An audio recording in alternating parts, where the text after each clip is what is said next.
called Ram's Head. It's in Oklahoma, but I want to plug you guys because I use this PK Appetite for the first time, and it's like literally. I mean, granted, my environments and my crops are on point, which is what we talk about. If it ain't on point, everything's on point. And I had the Super Buff Cherry strain. You know, I only put 2 in there to see what it did against my old school Puta Bread strain. That Super Buff Cherry's got 1.5 pounds out of 2 plants. First time I used that. Beautiful. If I had the whole room, that it would literally have been 5 pounds of light. Granted, I have underlights, I have side lights. Sure, your environment's there. You got plenty of light. Everybody get to it, get ruined. Let's get this party started. Let's keep them 40s popping. So just get buzzed and stay fucked up. We'll keep them panties dropping. Let's get this party started. Let's keep them 40s popping. So just get buzzed and stay fucked up. We'll keep them panties dropping. When I start drinking, my dick does all my thinking. Welcome, everybody, to another episode of the Jug Dealers, brought to you by 5A Distribution. We are here back in the Jug Den with a couple very special guests. This is actually, I feel like, going to be a really interesting one, and one that really proves some of the things we talk about, which is like the different connections in cannabis.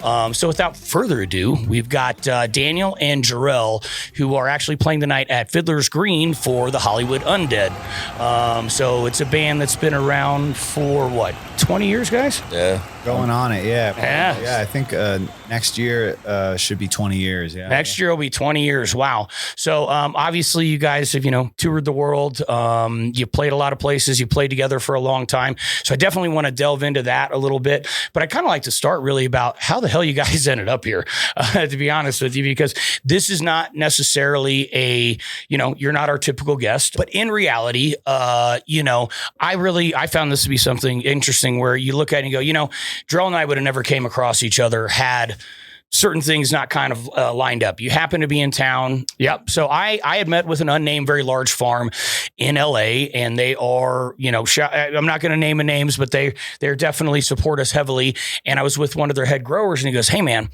I just got my good buddy Jarrell to try out Winter Frost." And I was like, "Oh, really?" He's like, "He's actually in town right now. He used to live here. He's from Hollywood. He plays in this band, blah, blah." And I was like, "Dude, shoot me his number. Like, let's hook this up, So, cheers to you. You and your old lady came down and you ran me around to some really interesting. I took him to a goth club. Yeah, that happened. So grew up around there, took you to a goth club. There's vampires walking around. Yeah, it was wild. That shit was wild. Dancers and he looked more out of place than anybody. For sure. No, I was, I felt somewhat out of place, but you know what? It was fine. We were partying. We were getting down. But it was something where we just basically got together and walked the streets and talked growing for hours, more or less. I mean, I remember picking up 40s at the liquor store and you're like, "Hey, look at that." And don't you have a tattoo of the corner we were standing drinking 40s on? Oh yeah. Playboy Liquor. And then we hid the 40s, went into another bar, came back, picked them back up. Oh yeah, baby. I had my notepad because I had tons of questions about nutrients. We were sitting there, and my girl gets mad at me because I've been so obsessed with growing. I'll be in bed looking at all my environments, and she's like, "Can you just stop?" And I was like, "No." Well, no. This is, and like we were all talking about how this is just like one of those endeavors that literally it's a lifelong endeavor that you can go down that rabbit hole in a good way and never stop. So that's kind of where I wanted to start things a little bit. Was just like how the hell did this connection happen? It's another beautiful cannabis connection. It's a Winter Frost connection. It's another example of Winter Frost being the gateway jug and getting people into the line. Jarrell will get into his kind of some of his growing experiences and things, because not only is he, a longtime member of Hollywood Undead, he is a longtime grower as well, and has done it in a variety of different environments, and has definitely had a few things that have went down. Daniel has also done a good bit of growing himself, and is definitely a consumer that wanted to come on and just hang out with us for a little bit. Yeah, I'm just here for moral support. But Jay got me into growing. I was, watching him do it and a couple other friends that we're both mutual friends with. And it was just so interesting. I really wanted to get into it because I was just really intrigued. Sure. And I saw that it was a challenge, and I enjoy those kinds of things. And as everybody and all our listeners know, and we know personally, you're damn right, it's a challenge. Different environments, different seasons, different elements. It's like one of those things where, it's forever.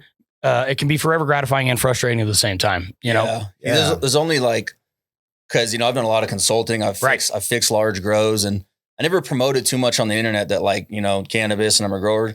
honestly, because I didn't want to, get in trouble and Sure. not be able to go to Europe and get a felony. And because, people get robbed all the time. So I was like, I could be at the gym by myself and some guy's like, oh, that's that big grower. Let's follow him home. Not realizing that I'm breaking even or losing money because shit's going south or whatever's going on. It's like, there's so many reasons why I never really promoted it. But when I meet people like you or yourself or other like growers, they're like, wow, you really know what you're doing. Like the guy you're talking about who runs a large facility in LA, I taught him how to grow. And like, he's forever thankful. He probably, excelled past me now. Sure. But you planted that seed. Yeah. And I taught him the first year. I walked him through everything. I helped him build his first little spot. I walked him through everything. He's like, now he's like full career guy. He loves it. He's like, without you, he's like, you changed the course of my life. And these, I mean, we're talking guys, they run in a variety of different facilities, like 4,000 lights kind of thing. Yeah. This is like massive LA, real deal shit. And, no, that's really cool. Again, I think it's a cool connection. And I also always just love the music and cannabis thing. I like how that, and it really doesn't matter on particular genre or anything, cannabis just has a wonderful way of pulling people together, especially when it comes to the arts or music or, things like that. And yeah, so I actually want to get into the music thing a little bit because I found one thing that you said that was interesting was just the fact that there are a lot of musicians who are growing, who do find that enjoyable to do, even though they're traveling and doing everything else. Yeah. You're saying they're on the phone, they're going, hey, what's going on here? Let me get my wife. Yeah, it's always the thing. So people found out like, oh, like, Jarrell's been growing for a while and like they all see like what I've done. So now everyone on this tour is starting to come up to me and ask me advice and show me their plants and their tenants. Oh, let me tell my wife this. I'll tell my wife how to fix that. And, for like before, like this was a problem for me. Like I had to figure out, like I bought like Accurite sensors that would send push notifications to something else before like Trollmaster was around. Like this is a long time ago. I'd be on tour and like the AC would die. I used to use old like Atlas watchdogs.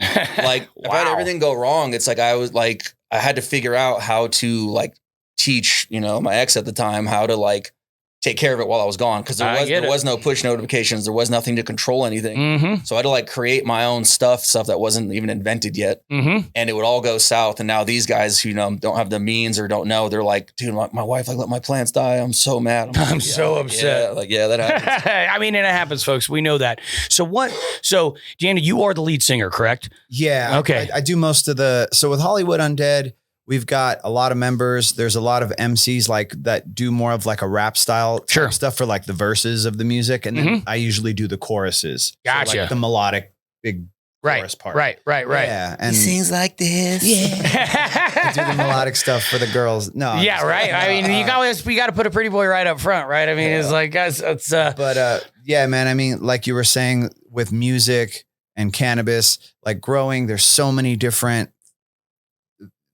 things that are happening, plates that are spinning. And it's kind of the same when you're like trying to learn how to record. It's such a process. Right. I think that's why it clicked with us because we produce, record music and EQ charts and mixing. I agree. That looking at all the cannabis charts, I was like, it was easy for me to understand because I've been recording music for so long. Interesting. I've taught so many people to grow, hired so many people. There's only 2 guys that actually like listened and worked, and he was one of them. He only did like 2 runs in his whole like growing career. His second run, he hit 3 pounds. I did 5, but still not that many. No, it's all good though. The second one, he hit 3 pounds of light, and all his peers like in the desert that like, what the hell? They were like happy and mad at the same time. They were like, but he every day, all day was texting me questions and I'd answer. Yeah, I also had him who's light years ahead of everybody helping me. But he would actually do it. This is what you need to do. Then he'd go do it. He's like cutting his tables down by himself with hydraulic jacks and they're falling on him. Yeah. Cause I was trying to stay away from any like PGRs and I didn't realize that my lights, they were just too close. And I was on HPS and I'm sawing these tables I made out, 4x4 legs with wood, and it weighs 2,000 pounds each table. I got like a car jack holding it up, doing that shit by yourself all day. And then you also have to help them live and, just to leave for tour for your partner or significant other to let it all fall apart. Right. Which is, I mean, it's got to be stressful enough to be on tour. So even with that, you guys are nearly, 40 at this time. You've been in a band for, nearly 20 years. So, I mean, music, you guys are lifelong musicians. Yeah. I mean, it's basically what you've always done. Yeah. So I got into growing, like, interestingly enough, like, let's say it's about 12 years ago now, is because at the time, like, records stopped selling. So, Napster, LimeWire and all that crap, people are stealing music, and streaming wasn't like very like prominent. So there was no revenue coming in from streaming. We had a very bad 360 deal with our record label. I wasn't making any money. A 360 deal pretty much means you're making 50% of everything. The label's everybody's taking 50% of your I think income. off gross. I think they're illegal now. Like they were so bad for the artists. I think they're illegal now that like we were going out, selling out huge shows. I'd come home after 2 months and I'd make $3,000. And I was like, that's not even enough to pay my rent. So now how does I mean, a lot of bad deals have happened in music, obviously. And you hear some of these big artists that go back and want their music back, whether it's Taylor, whether it's whoever, right? Like, I mean, is it just, because obviously you guys, especially early on, were known as a very hard partying, fucking rip it up band, right? Yeah. So like, I mean, I assume when it gave them the legal stuff, it's, you trust somebody and you go, oh, well, they've got our best interests in mind. That was a huge part of the problem is the managers at the time, they make 15% off gross. They'd make $70,000 a tour and I'd make $3. The whole band combined made a portion, but we were so drunk and on so many drugs at the time. Like I was just like, I'm on tour, I'm drinking, I'm hanging out with girls. What do I care? I'm having the time of my life. Right. And once you start sobering up, through the years, you're like, holy shit, like we're being ripped off like crazy. Right. So obviously, you've gotten a bit older, you've gotten a bit wiser. So as far as, taking care of that on a business level and making this an entity that's workable, it's much better now than it was at one point. Yeah. Yeah, man. Just like learning how to grow or how to produce music, you have to learn the business. Of course you do. And that's like originally why I started growing because I saw my friends making money. Remember the day it's like my friend, he lived in like South LA, like in the hood. He brought over 3 huge jars of weed and he's like, I grew these outdoors. And I was like, dude, you could sell each ounce for literally like the time, $200. Right. And I was like looking at the jars. I was like, you got thousands of dollars here. I was like, and then a switch went off in my brain. So then I lived in a townhouse at the time off the 101 freeway in Hollywood. I sold my car to make space in the garage, and then I bought my tent and I bought everything, went to a hydro store that's still there. What hydro store? Superior Hydro. Superior Hydro. Shout out to Superior Hydro. Yeah, it's still rocking and rolling. It's on Hollywood Boulevard. And I've been there. I know the one. Yep. Yeah, it's a funny story because Tool, their rehearsal studio is right behind the entrance to Superior Hydro. So I'd be there and I'd see like Danny Carey and like Maynard and those dudes and this dude, Bill from Green Jello. He like owned all these buildings. Wow. You know what Green Jello is? Yeah. Jelly. Green Jelly. I saw Green Jelly like 3 weeks ago here in Denver. Hey, dude. who's that down at the bottom left? Is that Green Jelly down there? Where are we at? That's hilarious. That's crazy. So Bill, that's not even us. I don't know who that is. But Bill Manspeaker, that's my boy. I've known Bill since I was a There you kid. go. That is.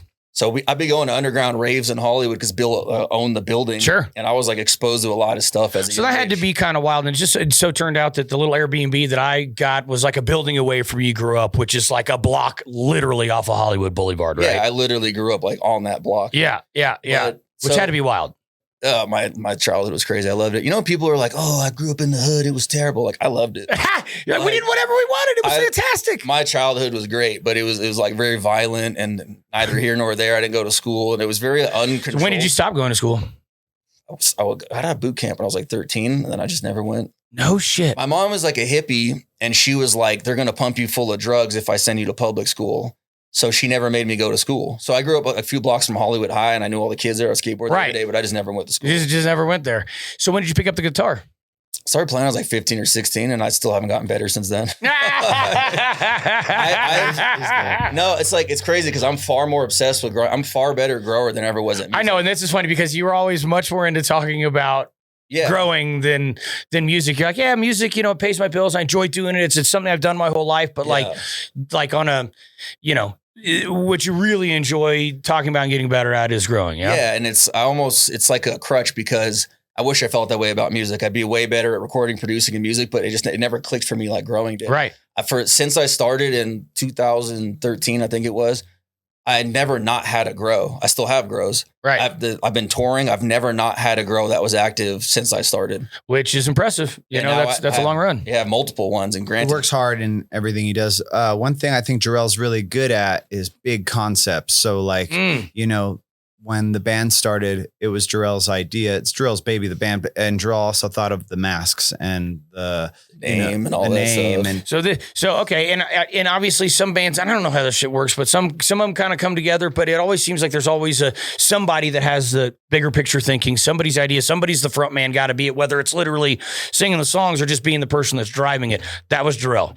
Yeah, but I'm definitely not the leader by any stretch. It's No, like, I get it. I started it's a the band, democracy. like, these guys are better musicians than me. Some are better songwriters than me, but like they're all pieces of the puzzle. I just came up with the idea and the Right. first song and all that stuff. Right. But the orchestrator, you know, it's like, again, big picture thinking. Like everybody has to, you know, aces in their places is something we talk about all the time. Yeah, if you can imagine the big picture and describe it and kind of make it seem real, people can see it, and then everybody can hop on board, and everybody's firing on the same. Same direction. So do you work on the recording end more than others, or just recently? I mean, I've always been recording the last like 10 years, but I quit drinking alcohol about 6 years ago, and I just made it like a choice to like I want to get good at music production. So the last few years, I've really been diving in and spending money on gear and right. Now you have a lot of stuff to play with. Yeah, It's a whole nother expensive hobby. Right. So to rewind back is when I sold my car to get back to like the cannabis part is I started growing weed because I wasn't making money in music,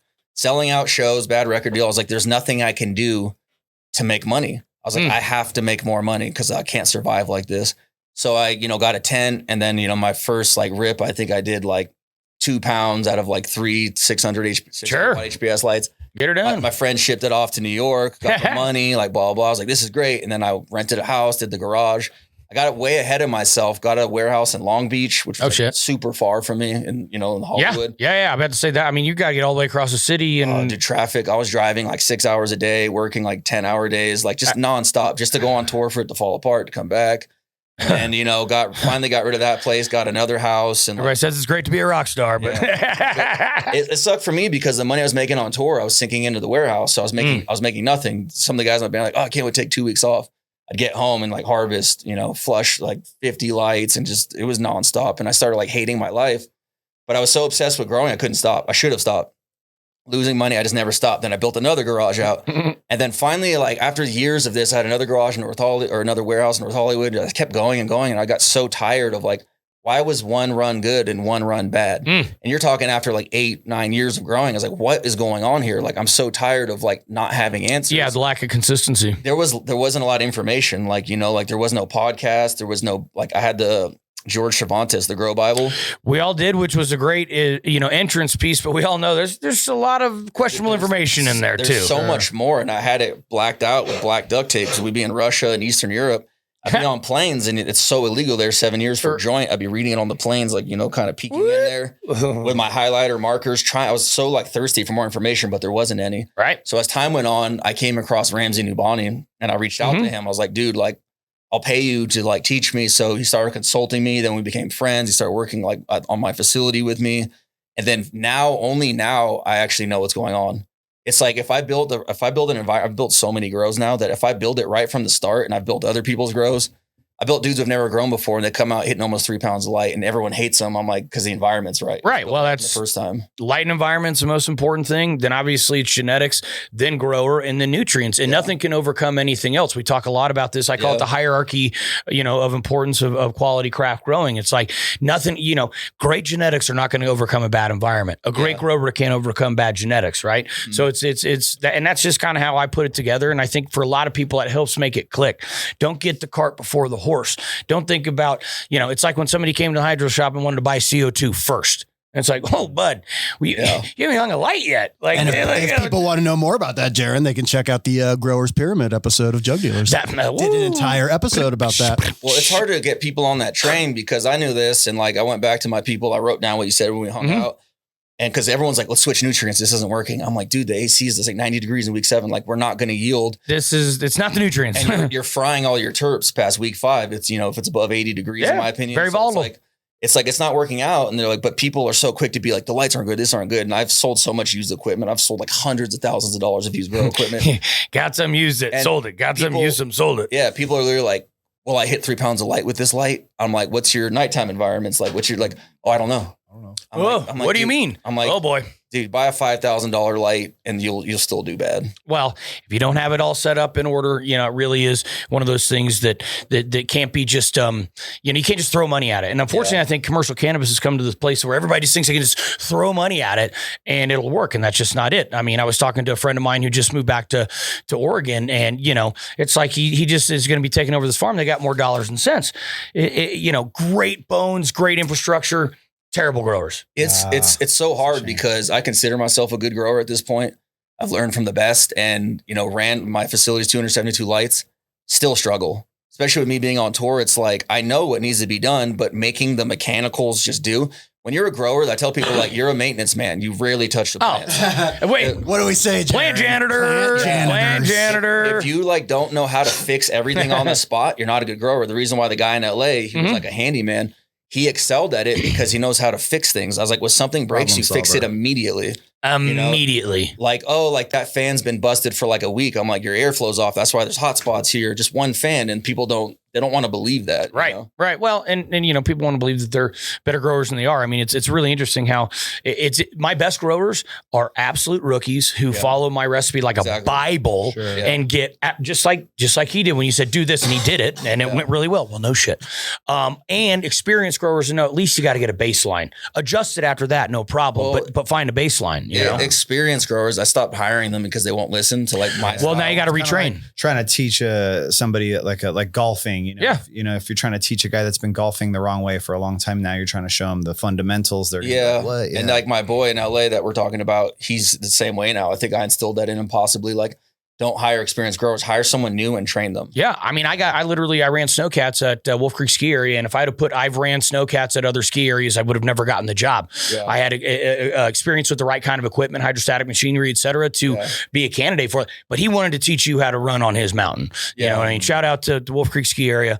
Wonderful place. If you know it, don't tell anybody. Dude, all the secret places of the world are being ruined. Like, growing up in LA, there was like secret beaches we go to that only the locals knew. So did it like not feel as crowded? Okay, so real quick, Daniel, why don't you give us a little bit of your background? So you guys did grow up together. Basically, the whole band more or less grew up together in the area. Yeah, I think we all grew up kind of like in Southern California playing shows, different circuit, there's all the same venues that we're all seeing each other at these, when you're like a younger band trying to do things, trying to make creative. Well, in a place like LA, like you said, just very nonchalantly, by the way, Danny Kerrigan and Maynard, their practice studios right there, it's whatever, it's right by, that's kind of, that when you're there in that mix, that happens a lot. There's just a lot of talent around in a city like that, right? Well, normal to us, but then when you start traveling and touring, seeing small towns, I'm like, whoa. Yeah, maybe my childhood was kind of crazy. To me, it was totally normal. I'm going to throw this out there. It was not normal. but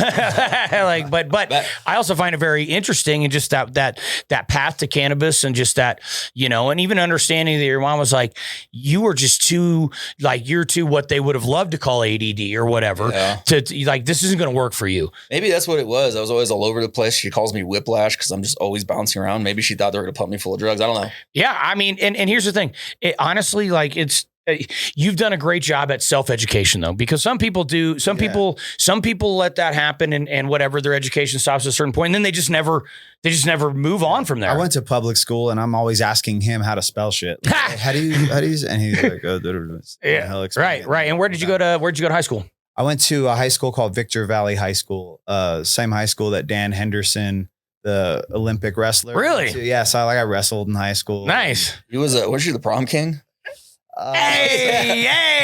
His wife is always talking. His wife's always talking shit on him. Like, why don't you ask the prom king? This is why we like to do these podcasts. We like to pull this shit out. Is he blushing, folks? Well, he was in a band, sang good, so like I don't know, maybe he was popular or something. my buddy was real popular, and he like submitted my name without me knowing, and he got everybody to.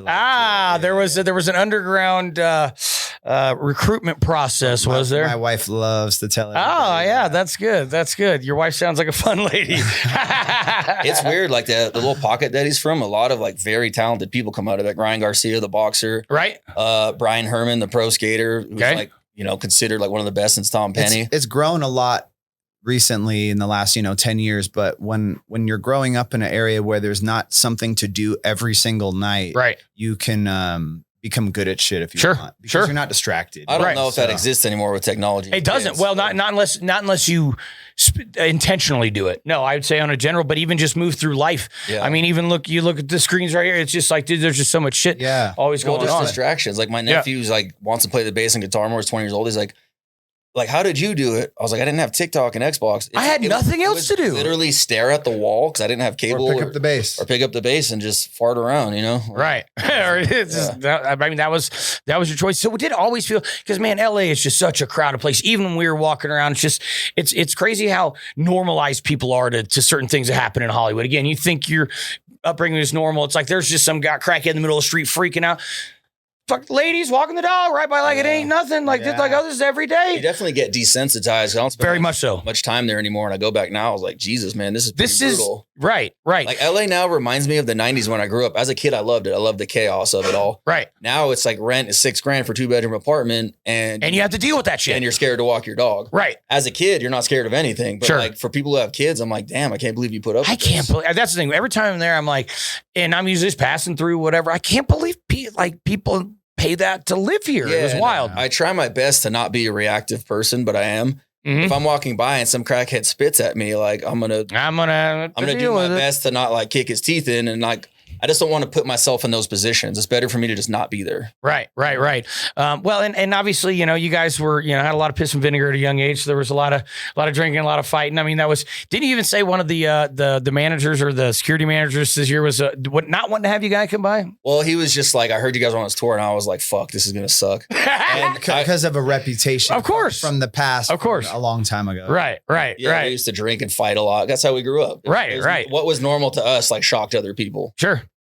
But a lot of people are like, dude, you guys are like one of the last rock and roll bands that are out there. Well, I mean, cheers to you guys. I mean, again, this is why, and thank you. It was actually, Jarrell's offer. He was like, hey man, I'm going to be in town, which we stay in contact. He's been on tour. Well, you guys are on the back end of a tour, right? About a 6-week run, which I know you said you're, towards the end, looking forward to it. Yeah. You start looking forward to getting back home. It's been a really good tour.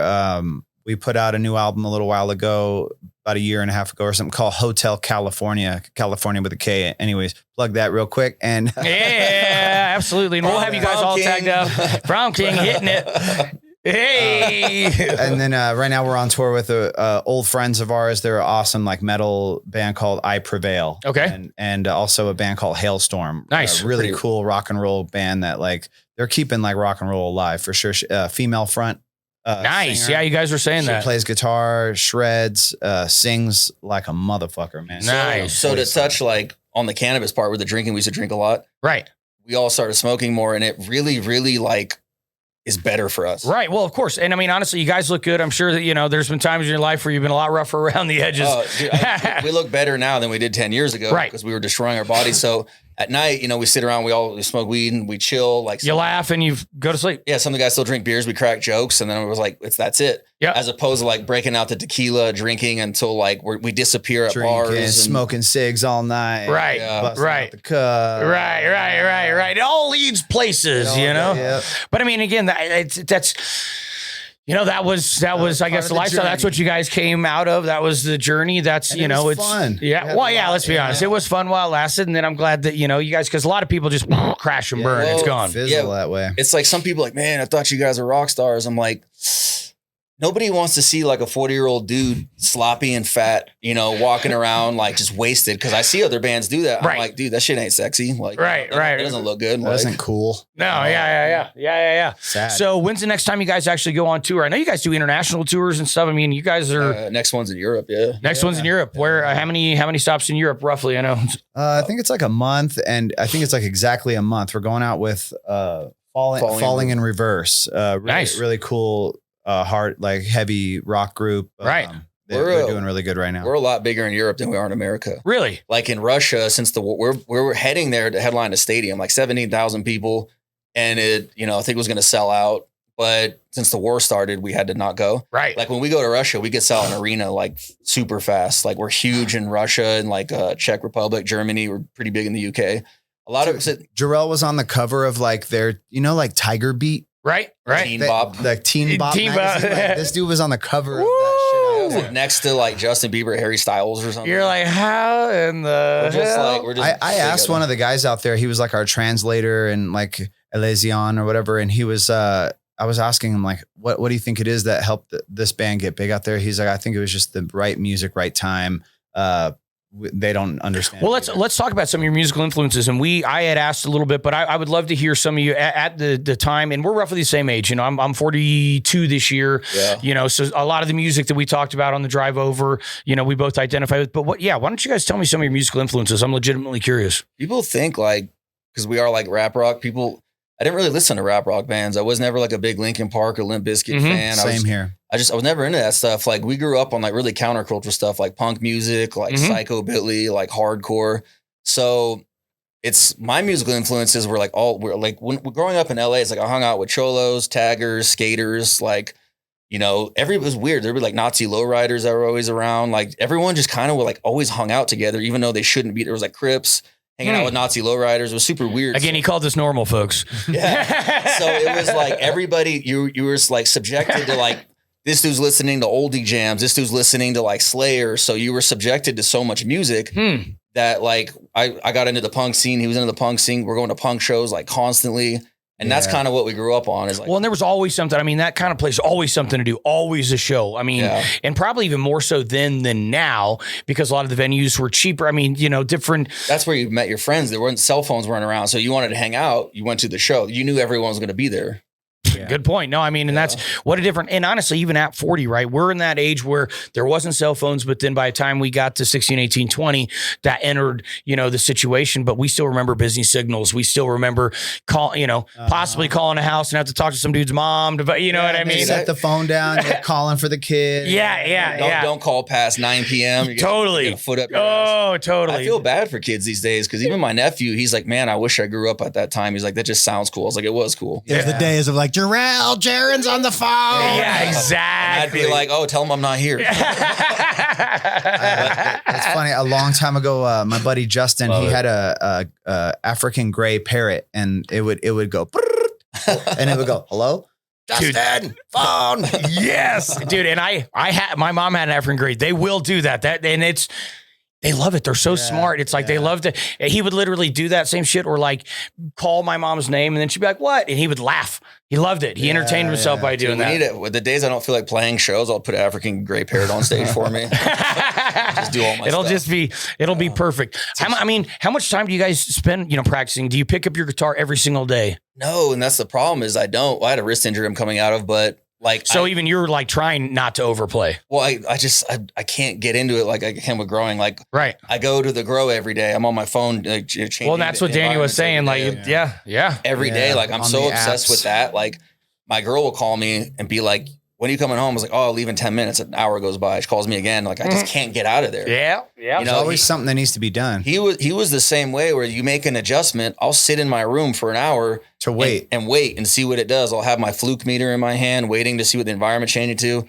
Make one more adjustment. It took me years to learn this kind of patience, one thing at a time. I used to change everything at once. Well, yeah, you got to isolate those variables. And that's something I really talk to people about, man. That's science. That's basically the definition of science, is isolating a single variable and testing it. Yeah. So he probably practices more than I do. He's getting more like, I need to get back more into music, but he's more into it now.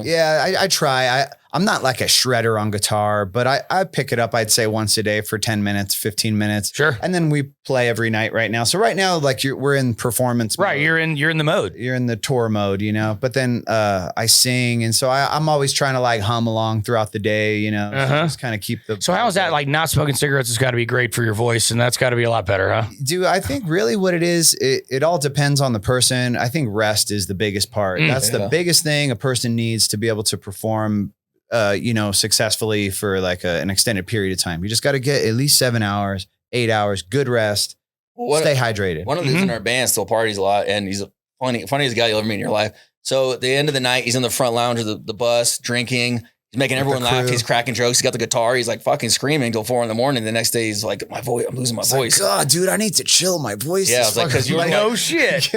We used to get like drunk. We played a show in Russia once, like arena, huge show. We're so wasted. We went to like a dive bar with 3 people and played a whole nother show. We had a stage with stage instruments. And there was one guy there was like, because we're like famous there. He's like, I cannot believe this happened. We played a whole nother show. Woo! And then the next day I was like, my voice is gone. Yep. Oops. Yeah. But when you're drugged, you'll do that shit like that. Oh yeah. Yeah. Craziest road story. You go first. that you feel comfortable talking about? Oh, well, okay. This was in my old band. We had a van and the brakes went out. Oh, and, shit. We were coming down. It's coming out of Oregon going into California. I forget what freeway it is, but you know, I think it's the 5. Yeah. pretty steep grade. Yeah. And luckily there was snow. And luckily we drove into the snow because the rotors were turning fucking red, like cherry red. Oh. And we were able to hit one of those, those truck stops with all the rocks and shit. Yeah. That was, that was pretty crazy, man. Yeah. You saw your laugh flash before your eyes. Yeah, I thought that was it. You thought that was it. Drill, what you got? Trying to think, dude. It was all blur. 20 years. What about flying back from Australia? I don't know. Oh, okay. There's one. So we're flying back from Australia. We're drinking heavily. You fly up to every show because there's So far, yeah. We were in Perth, which is like a 5-hour flight to Sydney, then back. So someone like gave me an Ambien. And one of the dudes in my band, like we were just fighting heavily on that trip. We're like getting like fist fights at the airport. And People like to pull us apart. So we're already like fighting. Security are kind of like watching us. So that we get an Ambien. And then we land in Sydney for the layover, go back to LA. And I'm walking off the plane and there's like 6 uniform officers and one guy in a suit. And then they grab me and they're like, we need to talk to you. They're like, we got word that someone exposed themselves and pissed in the galley on the plane.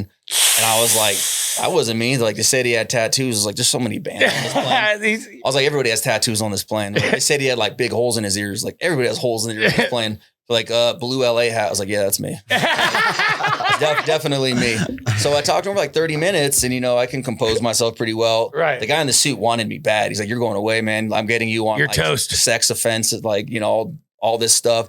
The uniform cop apparently had some kind of seniority, the head uniform cop. Huh. I talked to him for like 30 minutes and I was like, do you guys have proof? Like, no. I was like, well, it's my word against yours. He's like, well, okay. And I just talked to him for like 30 minutes. He's like, you seem like a smart dude. And if you did do it, I know you didn't do it on purpose. Maybe you sleepwalked on Ambien. They call it like the zombie drug. Yeah. So then and then that happened. And then he's like, where are you going? He's like, that's me. He's like, you're going back to LA? I was like, yeah. He's like, get the fuck out of here. He's like, you're going to go anywhere else, mate? Yeah, I'd throw you in jail right now. Just get out of my country, mate. Just get out of my country, mate. So then we went to Australia again and I was like terrified. I thought I was on a no-fly list or sex offender. I was like, would make sense. I better be careful. And I'm, normally I would never do something like that. I was literally sleepwalking. Right. And then like, who Steel Panther is? Yeah. So I was sitting next to like Steel Panther on the flight in Australia. I think like they got some girl, like their crew guys got some girl wasted. They opened their duty-free vodka bottle. She like started having a seizure in like the walkway, and like the paramedics on the plane came out. Like the cops come over there on the plane, the sky marshals. They're like, who's here? And I was like in the row with them. They're like, do you know these guys? And I started like sucking my thumb. I was like, I don't know. I don't know. I was so scared of going to jail. I was like, I don't know. I'm not with them. I'm not with them. Yeah, and we saw the Red Hot Chili Peppers in Canada like a few weeks ago. Uh-huh. And one of the guys works for them now. Is John Frusciante's like monitor guy. He's like, I sat next to you on the plane when that girl had seizures, and I thought we were going to jail. And I was like, yeah, me too. Yeah, I was like pretending I didn't know you, dude. Sorry about that. Pretended I didn't know you. Sorry about that. Hey guys, it's really been a pleasure coming in. I found this to be a very fun episode. Any plugs you guys want to make before we get out of here? I don't know if you have any brands you want to talk about. Plug you guys. Well, my brand's called Ram's Head. It's in Oklahoma, but I want to plug you guys because I use this PK and PK Appetite for the first time, and it's like literally. Granted, my environments and my crops are on point, which is what we talk about. If it ain't on point, everything's on point. And I had the super buff cherry strain. I only put 2 in there to see what it did against my old school Puta Breath strain. That super buff cherry's got 1.5 pounds out of 2 plants.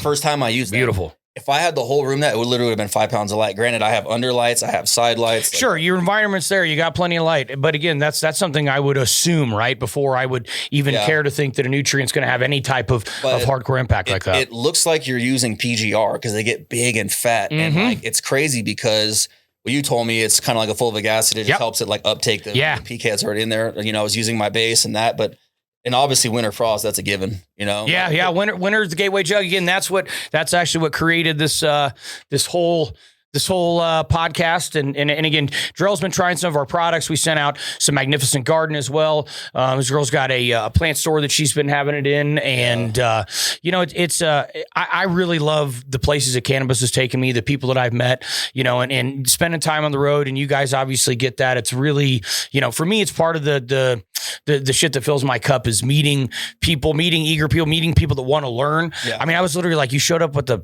fucking notepad. This is no joke, people. He showed up with a notepad, and I was like, wow, he's serious about asking some questions. Yeah. And not only that, you left time where you were with bandmates, you were doing shit. So, I mean, I'm very grateful for that. Towards the end, because we were hammered by the end of it. My notes were like trail. That's understandable. We were hiding 40s in the bushes, guys. Hey, you're never too old for that, right? Right. Well, you know what they say? It's like, you can do that like hood rat 3 a.m. shit at 3 p.m. too. Okay. Oh, day drinking. No. It's again, thank you guys very much for coming in. If you have any brand you want to plug, anything like that, obviously Hollywood Undead, check them out. They'll be on tour. You guys are out and about quite a bit, getting over to Europe. Really interesting that you're so big, but also I guess like metal's really big there too, right? Yeah, So metal and rock is like still alive and well out there. It's making a huge resurgence in America. Like every kid in high school is listening to like ICP right now. what? No, swear to God. Or even just like, like Deftones, Korn, bands like that. They're Interesting. really having a It's all resurgence right back. now. My daughter Interesting. is about to be 14, and her favorite band is Deftones and Korn. Right. Wow. Look at Fiddler's Green for anyone not from Denver that's wondering. It's a pretty big place. It is a big place, and it's got a whole lawn on the back of it. No, it's a badass venue, and saw Billy Strings there this year. I think you guys will have a lot of fun. I'm stoked you guys came by, and good to for hear having that us. like people are like getting back into some good music. We talked about Rage Against the Machine. That was definitely a pivotal album for me in that time, and that's like a very interesting style that I think made a lot of people go, shit, I might want to do that. Like that seems wild. I feel like the world's tired of being numb. Like music got really bad for a second, where you got celebrities who are making music that don't know how. Like music got so dumbed down that You mean like Corey Feldman? I'm not even gonna name people. I heard he shreds. I think Fred Durst just confirmed that he's he playing. did. He put a chair out on stage And watched and him. had his, I'm like, all right, Freddie said it. But people like Zach Bryan come around who talk about real real lyrics who get huge. The world's ready for it. They're ready for real musicians. I agree. They're ready for real content again. Not just the dumbest stuff you could think of. Right. Well, we went through a very dumb era with music. Everything goes through waves. Sure, of course. When I was growing up, you couldn't walk around a neighborhood without hearing some band in a garage practicing, playing some kind of song, a rock track, Right. And that went away for a long time. Sure. And I've noticed recently, when I'm back home, I'll hear a little kid band, little 13-year-olds jamming in their garage. Right. And so I feel like rock and roll is coming back. Yeah, Rock and roll is alive, folks. Alive and SoundCloud well. face tattoo era is kind of dying out. You got 18-year-old kids covered in face tattoos who can't even rap, and they're rappers. Right. But then they're getting famous. I'm like, what the fuck? You're like, what the hell? Yeah. And we've been in the, we're in the bizarro world a little bit right now, but hopefully we get back, so We're getting back. we're getting back. Well, again, thank you guys very much. Go check them out on the road, guys. Having us. Absolutely. It's been my pleasure indeed. See you next time from the Jug Den. Peace.